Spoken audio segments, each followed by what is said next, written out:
doa nyatakan, jaga keutuhan dalam kebenaran, jaga dalam kesucian Bapa.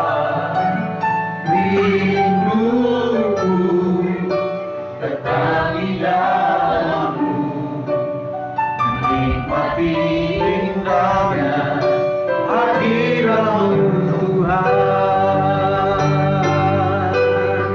Ku percaya Kau setia, pegang tanganku, Rohmu yang kudus,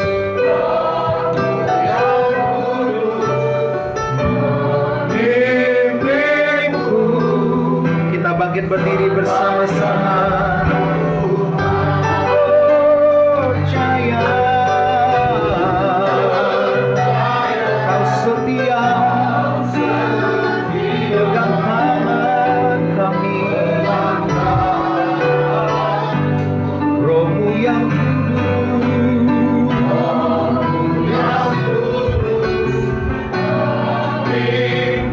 sampai sempurna. Sekali lagi kita nyatakan, ku percaya Kau setia, pegang tanganku, Rohmu yang kudus memimpinku sampai sempurna, sampai sempurna, sampai sempurna.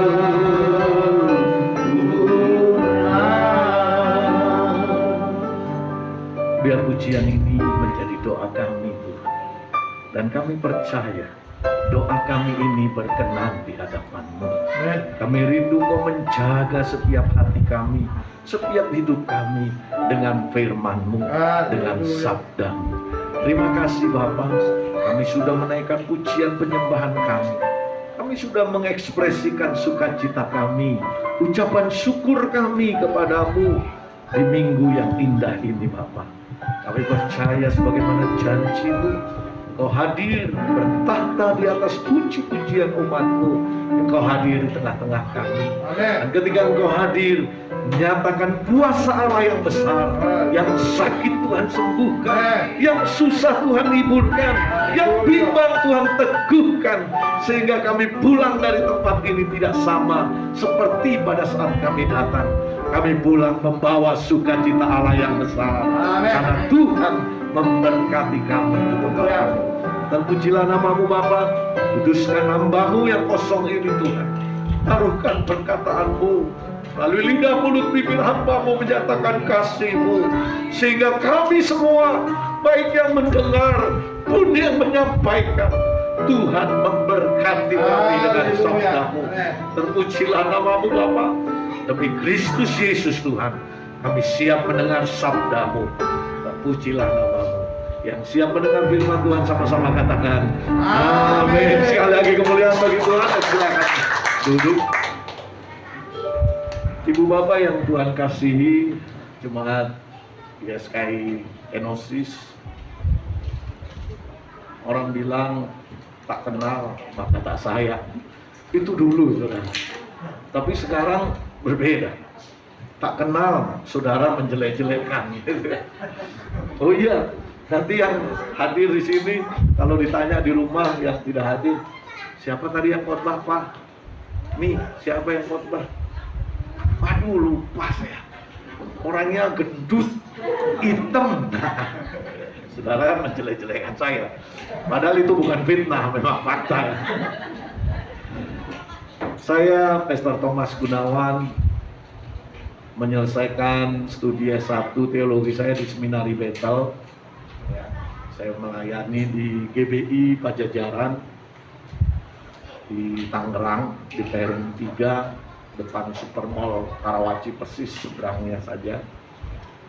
Lalu pasca sarjana saya di STT Moria, saudara, saya mengambil pastoral konseling.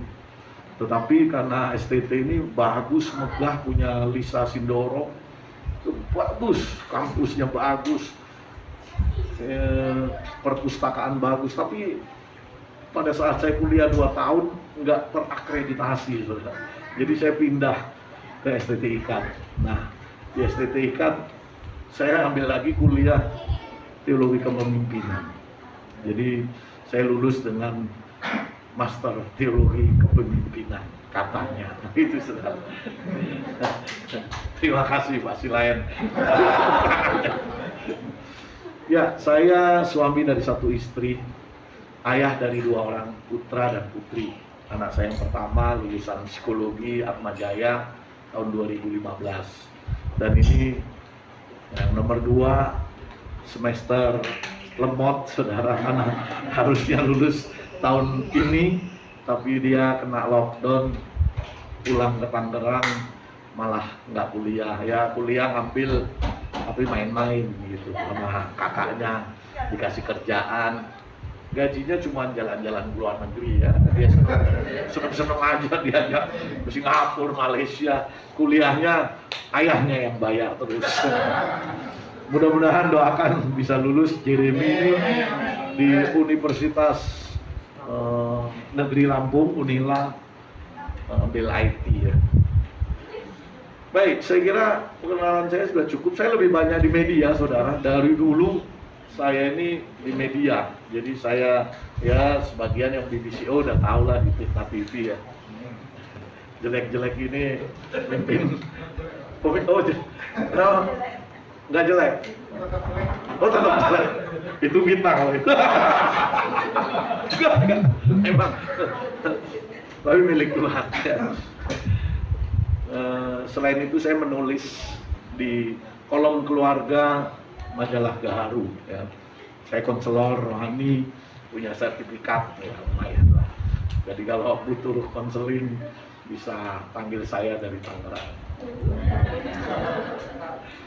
Baik, Bapak Ibu Saudara, kita memasuki bulan Desember.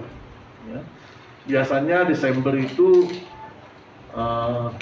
ya Natal, gitu. Jadi waktu saya diminta oleh Pak Gembala, oh kalau ke Lampung mampirlah. Apa Pak temanya? Saya tanya. Oh bebas, sesuai tuntunan Roh Kudus. Ya saya pikir pranatal, gitu, supaya saudara tahu. Memang dunia ini, saudara, semakin hari nanti akan semakin gelap, ya. Gelap. Gelap itu artinya bukan hanya tidak ada cahaya. Kegelapan, kejahatan makin jahat, ya. Kesulitan makin sulit. Nah, Natal merupakan solusi dari Tuhan bagi umat ciptaannya di dunia yang semakin gelap. Oleh sebab itu, ketika Tuhan mempercayakan kebenaran firman Tuhan ini kepada saya sudah sering menyampaikannya. Tetapi Tuhan mau di tengah kegelapan, bukan hanya Yesus yang dimuliakan, ya. Saudara dan saya sebagai pengikut Yesus, kita pun akan dimuliakan, dibawa glory to glory, kemuliaan demi kemuliaan, kalau kita berfungsi sebagaimana Allah mau kita menjadi terang. Kalau kita membuka kebenaran firman Tuhan, saya kasih temanya. Sebenarnya ini juga merupakan tema Natal yang diberikan kepada saya nanti tanggal 19 di sebuah gereja di Parung Panjang. Jadi sekaligus saya persiapkan untuk saudara dan saya. Saudara harus berfungsi, ya. Yesaya 60 ayat 1 dan 2. Demikian sabda Tuhan. Bangkitlah menjadi teranglah, sebab terangmu datang, dan kemuliaan Tuhan terbit atasmu. Sebab sesungguhnya kegelapan menutupi bumi, dan kekelaman menutupi bangsa-bangsa. Sabda Tuhan ini, firman Tuhan ini, saudara, 750 tahun sudah diserukan oleh Nabi Yesaya sebelum Yesus. Tapi saudaraku, kebenaran firman Tuhan ini disambut oleh Tuhan Yesus karena memang dunia yang semakin gelap. Jadi setelah 750 tahun Yesaya menyerukan bangkitlah dan menjadi teranglah, Yesus pun bersabda di dalam Matius 5 ayat 16, demikianlah hendaknya terangmu bercahaya di depan orang, supaya mereka melihat perbuatanmu yang baik dan memuliakan Bapamu yang di surga. Yesus minta kepada umatnya, kepada saudara dan saya, supaya perbuatan baik kita seperti cahaya yang menerangi kegelapan. Nah, banyak orang Kristen saat ini yang sudah tidak berfungsi atau malfungsi. Dia sudah tidak bercahaya lagi. Padahal saudara, kalau cahaya itu ini kalau gelap mati lampu, ya, nyalakan saja handphone yang cahayanya walaupun redup, tetapi akan menolong kita supaya kita tidak terbentur-bentur sesuatu. Nah, kalau kita menjadi terang seperti yang Tuhan mau, kita akan berfungsi. Dan itulah maksud dan tujuan Tuhan memisahkan saudara dan saya menjadi pengikutnya, supaya kita berfungsi. Alkitab mencatat bahwa pasca kejatuhan manusia dalam dosa, dunia ini sudah rusak dan tidak ada sesuatu yang baik di dalamnya. Dunia semakin diliputi kegelapan. Nah, itu dicatat dalam Alkitab. Bahkan di dalam Kejadian 6 ayat 11 sampai 12, firman Tuhan katakan, adapun bumi itu telah rusak. Bumi telah rusak di hadapan Allah dan penuh dengan kekerasan. Allah menilik bumi itu dan sungguhlah rusak benar, sebab semua manusia menjalankan hidup yang rusak. Sejak manusia pertama, Adam pertama jatuh dalam dosa, kegelapan meliputi bumi. Kalau Yesus mati di bukit Golgota, menelan dosa dunia. Nah, seharusnya orang Kristen yang berfungsi itu menelan kegelapan. Apa itu menelan kegelapan? Tadi, kalau ini gelap gulita, begitu senter dinyalakan, itu gelapnya tertelan oleh cahaya. Begitulah Yesus menelan dosa dunia. Kepadanya ditanggungkan, ditelan, seperti kegelapan yang ditelan oleh cahaya. Seberapapun kecilnya cahaya itu, saudara, harus berfungsi. Rasul Paulus dalam situasi ini mencatat di dalam Roma 3 ayat 23, karena semua orang telah berbuat dosa dan telah kehilangan kemuliaan Allah. Dalam kegelapan dunia ini manusia semakin jahat dan hidup dalam kegelapan yang menyesatkan. Itulah keprihatinan yang dikhotbahkan, disampaikan dalam suara kebenaran melalui Bapak rohani kita. Keprihatinan karena semua orang saat ini sudah hanyut dalam kegelapan. Kalau saudara mendengar di dalam pujian penyembahannya, dia selalu mengatakan, Tuhan, sudah tidak banyak orang yang sungguh-sungguh mengasihi Engkau, tetapi aku masih ada di pihakmu. Seharusnya saudara dan saya menjadi terang-terangnya Tuhan, bisa berkata di hadapan Tuhan, meskipun orang-orang semakin hanyut dalam kegelapan, Tuhan masih ada aku yang mau Kau pakai menjadi terang. Itu artinya berfungsi. Nah, bertolak dari keadaan tersebut, saudara, maka Natal adalah jawaban terhadap kebutuhan dunia yang penuh dengan kegelapan dan kejahatan. Jadi kalau kita merayakan Natal itu jangan cuma hura-huranya, ya. Natal itu bertolak dari keadaan dunia yang semakin jahat, semakin gelap. Dan itu kiranya menjadi jawaban atas kebutuhan dunia. Kamu adalah garam dunia. Kamu adalah terang dunia. Tetapi sekarang orang Kristen menjadi garam hanya di dalam gereja. Salam, senyum, sapa, kasih hanya di dalam gereja. Keluar saja 1 meter dari gereja, motornya kesenggol orang, mobilnya keserempet orang. Waduh, dulu-duluan galak, saudara. Bener, saya ditabrak ibu-ibu. Udah jelas saya ditabrak. Saya cuma mau lihat ini, tuh, waduh, apanya ini? Jangan sampai somplak gitu, saudara. Saya turun, saya cuma mau lihat seberapa. Saya tahu dia keluar, ibu-ibu lawan mak-mak mah susah gitu ya. Saya cuma lihat ini the power of mama. Bener, saudara. Dia supaya nggak diomelin, dia ngomelin dulu. Bapak kenapa ngerem mendadak?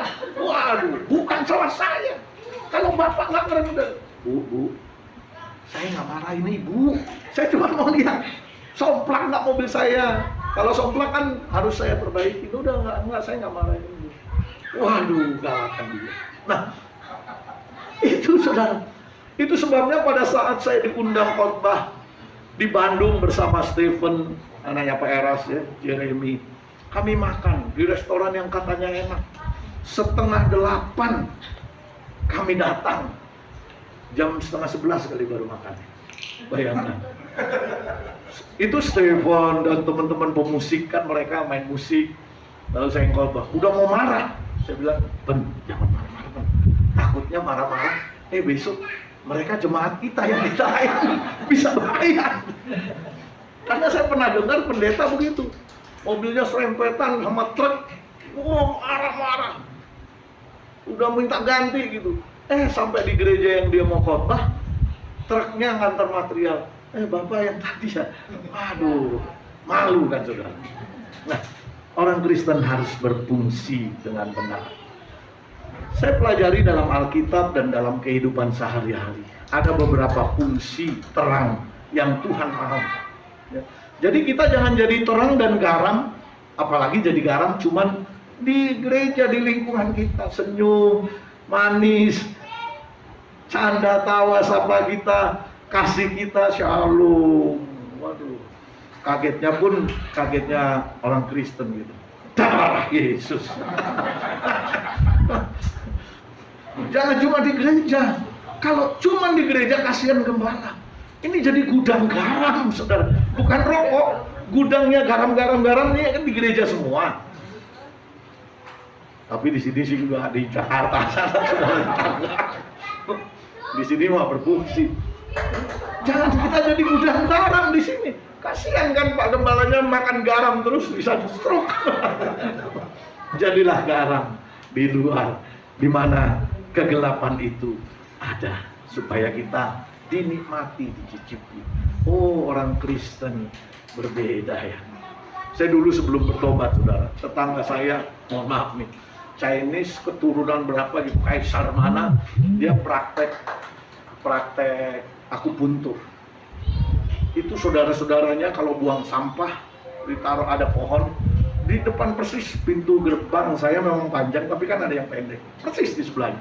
Dan itu kalau sampahnya udang, saudara, baunya, saudara. Saya hampir marah. Cuman kan pendeta. Jadi saya bilang sama anak saya, ada tempat sampah yang bekas. Lalu kami ambilin, kami kasih. Cim, kalau buang sampah di tempat ini ya, saya kasih ini ya. Tapi dulu belum bertobat. Kalau masih buang sampah di sana, nanti saya bawa golong loh, Cim.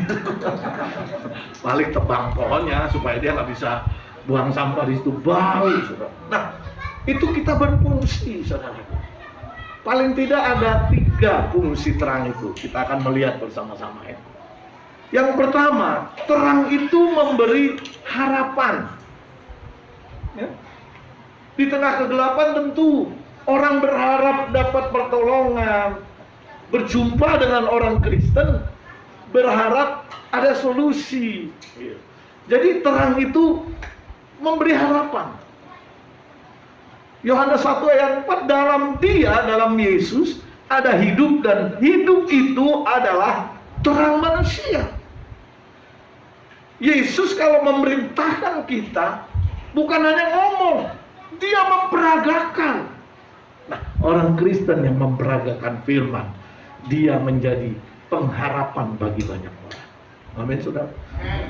Apakah saudara sudah menjadi pengharapan bagi keluargamu, bagi tetanggamu, bagi gerejamu, bahkan bagi negaramu? Orang berharap engkau hadir dan memberi kontribusi. Seperti kalau saudara pernah baca, ada percobaan, nggak tahu katanya di Jepang, 2 ekor tikus ditaruh di dalam 2 kaleng yang berbeda. Tikus yang pertama dikasih air setengah, lalu dikasih lubang kecil. Tikus yang kedua, airnya sama, kalengnya besarnya sama, ditaruh air setengah, nggak ada lubangnya. Tikus itu berenang terus, ya. Tetapi yang tidak ada lubangnya itu mati, cepat mati, lebih duluan mati. Tetapi tikus yang ditaruh ada lubangnya, dia lihat cahaya. Dia pikir kalau dia berenang dan sampai kepada titik cahaya itu, dia akan hidup, dia akan bebas. Nah, dia punya pengharapan, jadi dia tidak lelah, saudara. Terus berenang. Ya kalau didiemin setahun mati juga, tapi dia lebih lama, saudara. Karena dia pikir, saya harus mencapai terang itu, saya harus mencapai lubang itu. Dia fokus, dia berenang. Tapi yang berenang di kegelapan, ya berenang sih mempertahankan hidup, lama-lama lemas dan mati. Begitulah orang Kristen yang tidak menjadi pengharapan, dia akan mati rohani. Kita harus menjadi solusi pengharapan bagi banyak orang. Amin, saudara. Nah, saudaraku berfungsi enggak? Ini yang muda-muda jadi harapan enggak bagi orang tuanya, bagi gereja, bagi kampusnya, bagi sekolahnya? Apa jangan-jangan diluluskan karena sekolah udah kesel, ini bikin rese aja nih, gue lulusin deh lu biar cepet, seperti mantu, ya, mantu yang ribut mulu sama mertua. Dia doa sih rohani, Tuhan, aku tahu kalau aku ampuni mertua aku cerewet Tuhan, tapi aku ampuni dia supaya dia bisa masuk surga. Kalau nggak aku ampuni, cerewetnya minta ampun Tuhan, melukai terus. Aku ampuni biar dia masuk surga. Kalau bisa sekarang Tuhan dia masuk surga. Itu bukan berdoa, itu nyumpahin, saudara. Biar dia cepet-cepet check out, biar nggak nyusahin, nggak nyakitin. Atau mertua doain menantunya juga begitu. Nah, itu tidak ada pengharapan. Orang Kristen harus menjadi pengharapan. Amin. Harus jadi pengharapan. Kehadirannya dinantikan. Wah, kalau Pak Thomas hadir, senang, ya. Semua pengen ngumpul cerita. Atau kalau Pak Erianto, Pak Silayan, Pak Michael, waduh, penyembahannya dinantikan. Itu jangan, ya dia datang deh. Jadi 4 orang, 1 mulai melipir. Lama-lama dia sendiri, kenapa? Mana sih orang? Nah, itu berarti bukan pengharapan. Hari ini periksa hidup kita. Sudahkah orang menikmati hidup kita? Sudahkah orang berharap sesuatu dari kita? Kalau kita berfungsi dengan benar. Itu yang pertama. Fungsi terang yang pertama menjadi pengharapan dalam hidup. Amin, saudara. Yang kedua, ya, pengharapan dan terang itu jadi solusi bagi kegelapan. Ini harusnya biasanya kalau anak saya sudah maju foto ini, saya waktunya sudah habis. Sudah 25 menit ya, nak? 25 menit. Oke, saya terusin ya, saudara. Gak apa-apa ya, sampai jam berapa? Terus, sesukanya, sampai malam. Saya mau pulang. Saya nggak bisa. Oke, baik. Terang adalah solusi bagi kegelapan. Amin, saudara. Selain dia menjadi pengharapan, dia juga jadi solusi. Yohanes 1 ayat 5. Terang itu bercahaya di dalam kegelapan, dan kegelapan itu tidak menguasainya. Saudara, kalau gelap gulita, saudara pasang lilin kecil saja atau nyalain handphone, itu kegelapan gak bisa menghalangi dia. Kegelapan akan sirna dengan sendirinya. Jadi saudara, kalau ada yang ngeselin, gak usah maki-maki, gak usah marah-marah, datang saja menjadi berkat, menjadi solusi. Ya, yang rasa itu akan pergi sendiri. Amin, saudara. Suatu kali saya masih punya adik kandung ayah saya, om saya di Bandung. Ya, namanya orang Bandung. Sebenarnya dia dulu mungkin, katanya sih dia cerita, ayah saya namanya Yohanes tapi dia panggilnya Tony. Saya dulu ke gereja sama-sama Tony, tapi menikah dengan orang Bandung, jadi Muslim. Tapi saya rindu memenangkan dia. Jadi setiap lebaran, ibu saya dulu masih hidup, saya ajak ke Bandung. Tahu sendiri, Jakarta, Bandung kalau lebaran, macetnya minta ampun. Betul saudara, saya tembus itu macet demi memberkati dia. Dulu saya general affair di perusahaan Jerman. Jadi ada yang reject masih bagus gitu saudara. Yang bukan reject sih, yang tidak masuk QC istilahnya. Reject itu kalau yang udah jelek-jelek dijual. Saya masih bagus, saya bawain, saya kasih berkat, dan saya doakan dalam nama Yesus. Nah, setiap tahun saya lakukan itu sebelum ibu saya meninggal. Saya rindu om saya ini diselamatkan. Ya, sampai akhirnya sih dia selamat. Dia percaya Yesus, dan istrinya yang orang Sunda asli percaya Yesus. Tapi ketika om saya ini kerjanya narik becak sama narik sampah, RT RW. Ketika saya kenalin gereja, kan saya sering diundang khotbah di gereja besar 1.500, ada gereja kecil. Semua saya tawarin itu, ada anak Tuhan udah percaya Yesus. Om saya, tolong dirawat. Wah, alasannya kami takut kristenisasi. Tapi coba kalau yang saya kenalin Pak Erianto gitu ya, yang punya usaha, oh gereja duluan tuh biasa ambil. Tukang becak, nggak ada harganya sama gereja, nyusahin doang gitu. Udah. Jadi saya nangis sampai istrinya mati. Saya pernah ngomong ke Pak Eras, Pak, saya punya om bule, udah saya injili, udah percaya Yesus, tapi gereja di Bandung nggak ada yang melayani. Gimana Pak? Apakah dia selamat? Dia percaya Yesus. Nanti kita baptis. Covid, saudara, Pak Eras kena Covid. Itu sebelum dia kena Covid. Nanti kita baptis. Meninggalnya pada saat Pak Eras masih kena Covid. Itu 20 hari gitu. Ya sudah, tinggal om saya. Tapi sudah percaya Yesus. Nah, saudara, ketika saya pulang suatu kali dari melayani om saya, mobil saya mogok. Wah, masih lebaran, bengkel semua tutup, saya bawa sama anak saya ini. Singkat cerita, 4 juta saya harus perbaiki. Waduh, 4 juta gaji saya itu, nafkah saya sebulan itu ya. Di General Affair gaji pokoknya segitu, sekitar segitu, cuman sisa 500.000 saudara. Saya nangis sama Tuhan. Tuhan, bukankah saya melayani jiwa? Bukan saya memenangkan jiwa, saya ajak ibu saya. Kok akhirnya mobil saya mogok? Tuhan jawab, saudara. Cuman sehari 2 hari kalau nggak salah, Tuhan jawab. Ada kakak ipar saya janda, abang kandung saya sudah meninggal. Kakak ipar saya ini telepon saya, Om, rumah bocor. Itu anaknya perempuan masih kecil-kecil, di Cibinong jauh, rumah bocor Om. Kami kalau malam susah. Aduh, saya nggak bisa ke sana. Ini deh Kak, cari. Ini orang Batak itu saudara. Waduh, Tambunan kalau saya. Abang saya kawin sama orang Batak. Cari tukang sama materialnya, nanti saya transfer. Dia bilang 400 Om kalau cuma sehari sama material. Waduh, perpuluhan 4 juta. perpuluhan negatif saudara. Tuhan, saya nangis lagi sama Tuhan, tapi nggak apa-apa. Nah, saya mau jadi solusi, saya mau jadi terang bagi dia. Paling tidak janda ini tidak susah kalau hujan. Saudara, kalau rumah bocor di mana-mana, saya memang tahu rumahnya bocor. Itu kalau ada hujan, gitu. Bocor di mana. Saya jadi solusi. Tapi tahu nggak saudara, Tuhan tidak berhutang. Saya diundang, saya melayani, ini anak saya tahu.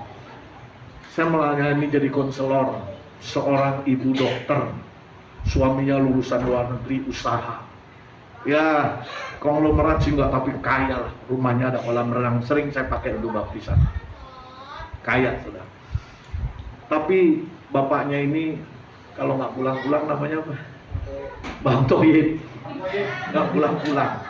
Singkat cerita, anaknya yang kuliah di Australia pulang ulang tahun. Setiap Selasa kami doain, saya dengan istri doain, karena ini ibu-ibu, saya ajak istri doain. Nah, Selasa itu bilang, Pak bisa nggak minggu depan maju Senin? Kenapa Bu? Karena anak saya ulang tahun hari Senin. Kita doain lah keluarga inti.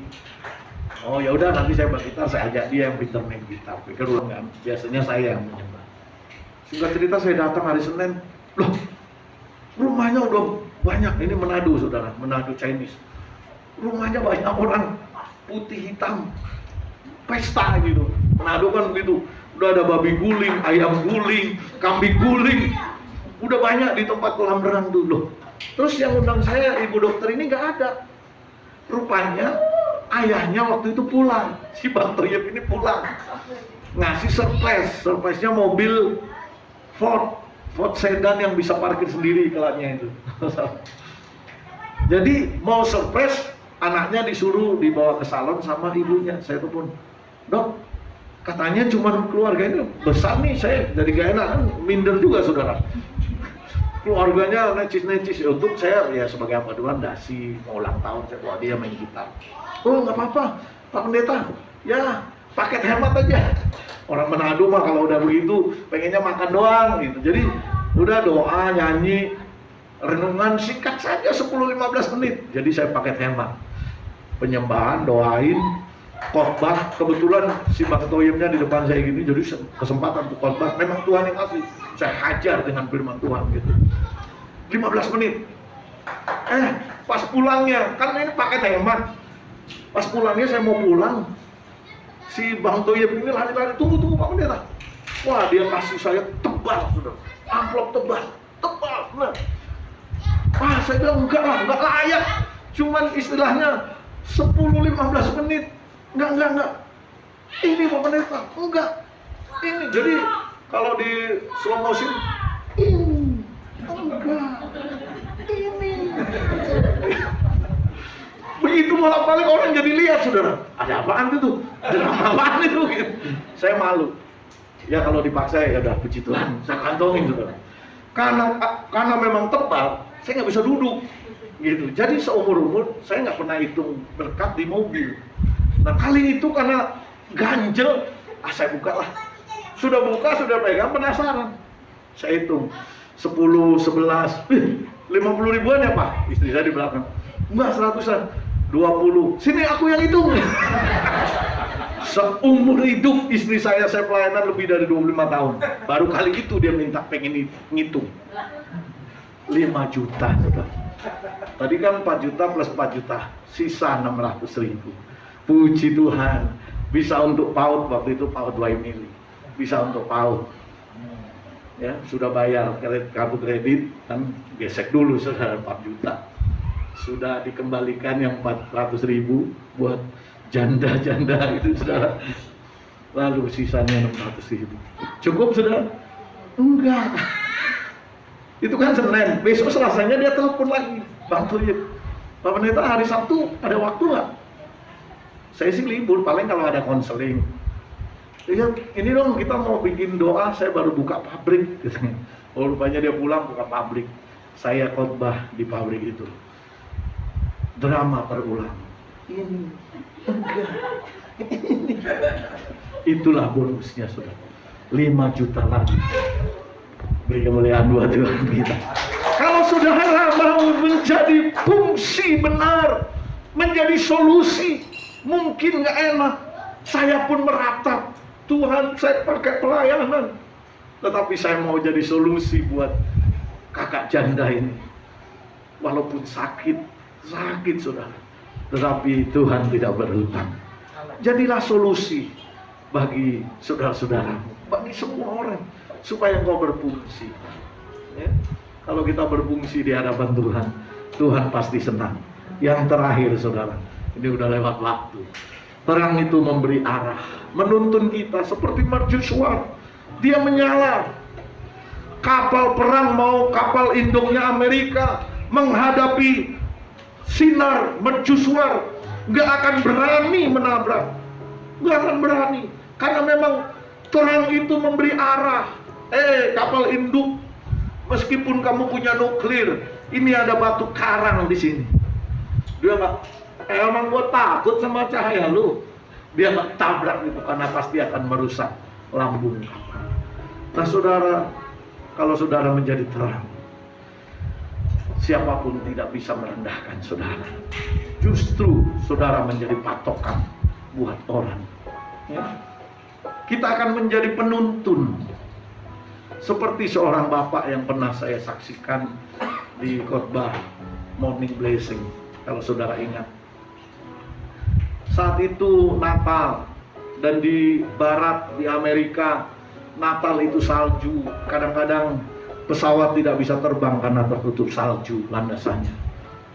Nah, di bandara bisa ramai pada saat Natal. Semua orang pengen pulang mudik, termasuk si bapak ini. Suatu kali ada anak gadis buta menjual apel. Dia pun mau menikmati malam Natal bersama neneknya. Dia jual apel. Di Amerika setiap hari makan 1 apel katanya supaya sehat. $1. Kalau di Singapura $1 gitu ya. Kalau di pasar apa itu deh yang di Singapura? Bugis ya. $1. Saya nggak pengen beli, ini apa sih? OS $1 Singapura. $1 dia ngomongnya sih, benci itu ya. Nah ini pun gadis kecil, gadis buta ini, $1 apel Tuhan, Mister. Tapi karena dia jualan di tengah keramaian, ada bapak-bapak yang tabrak dia. Biar yang ngantuk melek gitu ya. Kan nggak boleh pendeta, yang ngantuk keluar, nggak boleh. Ntar dia nggak ngantuk melek, gara-gara pendeta ini jam 2 malam masih melek. Nah, berantakan apelnya. Ada yang penyok, nggak laku dijual. Bapak-bapak yang tadi didengar oleh gadis ini, "Ma, puji Tuhan kita bisa Natalan, Papa dapat bonus Natal. Papa pakai pesawat flight pertama, kita akan merayakan Natal." Tiba-tiba karena lihat gadis buta ini penjual apelnya berantakan.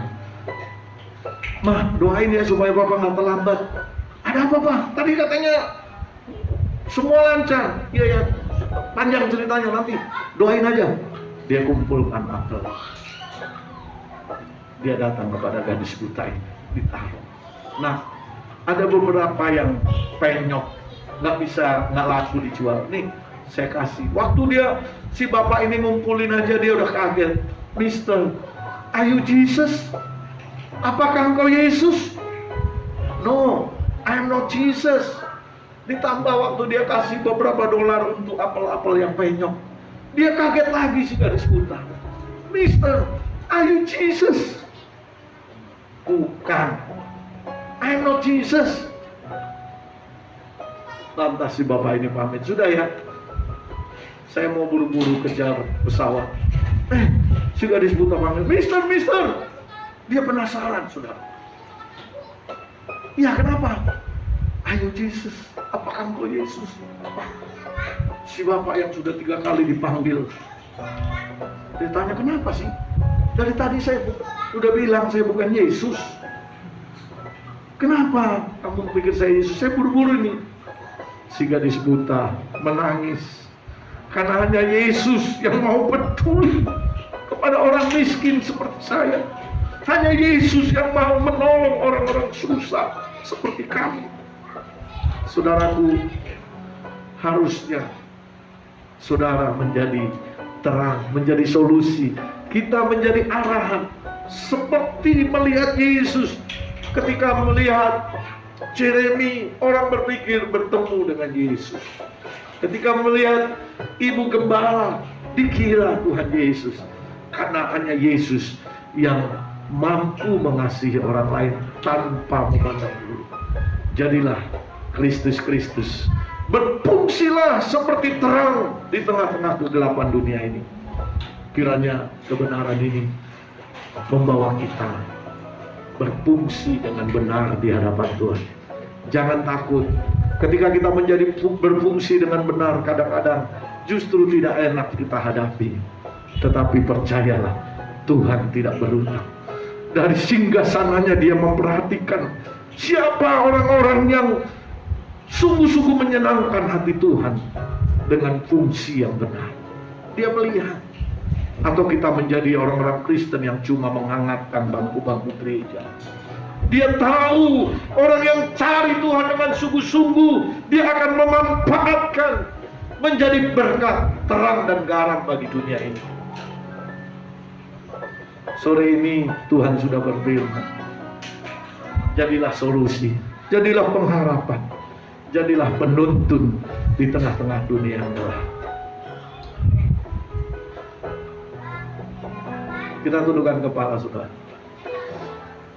Ku percaya janji-Mu ajaib terukir dalam kehidupanku.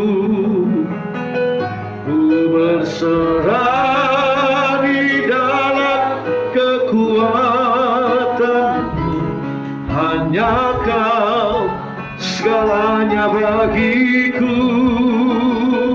Ku percaya janji-Mu ajaib terukir dalam kehidupanku. Ku berserah di dalam kekuatan-Mu. Ku percaya. Mari kita bangkit berdiri, katakan ku percaya. Janji-Mu ajaib terukir dalam kehidupanku. Ku berserah di dalam kekuatan-Mu. Ku berserah. Sekali lagi sambil angkat tangan di hadapan Tuhan. Percaya. Dan waktu selanjutnya saya serahkan Pak Pembala untuk berdoa firman Tuhan.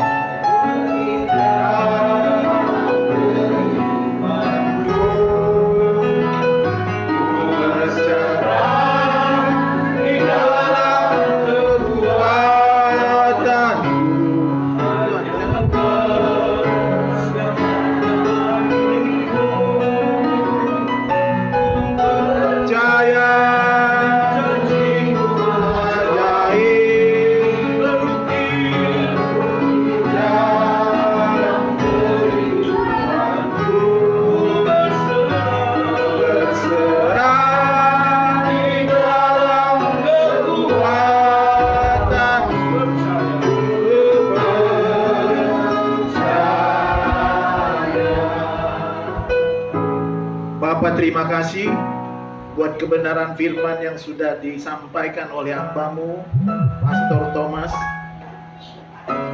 Berkati pelayanannya, dimanapun Tuhan utus dia, Tuhan pakai lebih heran dengan kuat kuasa, hikmat, pewahyuan dari Tuhan, supaya hamba-Mu semakin mengerti apa yang harus dia lakukan dalam pelayanan yang Tuhan percayakan kepada hamba-Mu ini. Berkati keluar masuknya Tuhan, segala sesuatu apa yang menjadi pergumulannya dalam hidup ini, tolong dia, Tuhan besertanya, memberikan jalan keluar apapun permasalahan yang dihadapi. Tuntun pimpin setiap langkahnya, supaya dia melakukan apa yang menjadi kehendak Bapa saja. Terima kasih buat kebenaran ini Tuhan. Kami boleh disadarkan, mengingat bagaimana kami orang percaya harus menjadi terang bagi orang-orang di sekitar kami, bagi dunia ini khususnya, supaya kami sebagai orang percaya berfungsi, bermanfaat, daya guna bagi orang-orang di sekitar kami. Terima kasih Tuhan, kalau hamba-Mu sudah Kau tutus Pak Thomas ke tempat ini, untuk membagi sharing berkat firman Tuhan yang memberkati setiap umat-Mu yang ada di tempat ini. Terpuji nama-Mu kekal selama-lamanya. Dalam nama Tuhan Yesus kami berdoa dan kami mengucap syukur. Yang percaya bersama-sama kita katakan amin. Beri kemuliaan bagi Tuhan. Haleluya. Haleluya.